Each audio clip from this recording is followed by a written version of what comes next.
tindzaba. Sasiphinze sifikile leso sikhathi sekuhlangana kwelibutho lembali njengoba emakhosi sekalibitile libutho ukuthi liphelele ngemandla esigodlweni eludzitsini mhla tingemashumi 25 enyangeni yengci kulomnyaka wa 2026. Lokhu kuvakele ngendvuna yembali ngesikhathi ikhipha simemetelo semkhosi wemhlanga wemnyaka wa 2026 esigodlweni eludzitsini.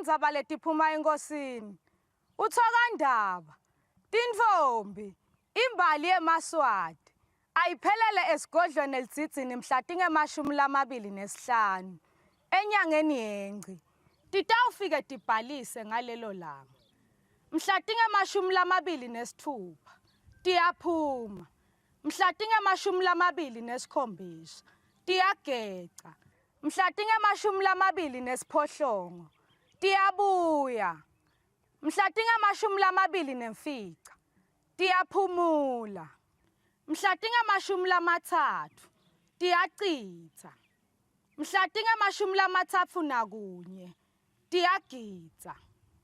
Umyalo etikhulwini nguleso naleso sikhulu kubhekeke ukuthi sikhiphe emajaha lamane nabomake lababili kude kokuthi nakukhona longaphiliwa lomunye webantfwana lawo lamabili emajaha akhona kubikela labafanele noma lo mfana asafakwe esibhedlela bakhona kubikela abatali emakhaya.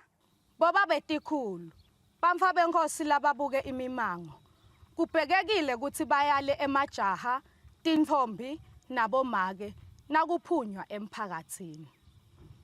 Emajaha ayati ukuthi tintfombi tilala todwa nawo alala odwa. Boba betikhulu bayakhunjuta ukuthi bangakhiphi bamfana labancane ngenxa yokuswelakala kwemhlanga edvudane ababe basakhona kuhamba indlela lenze. Siyimbali yeMaswati sichakazile sitakunqoba kuhlukubeteka. Usho njalo ke Mswati lomnyama kulabalithuli kulodungandaba wasembelebeleni makhephula ngejozi igazi liyaphalala.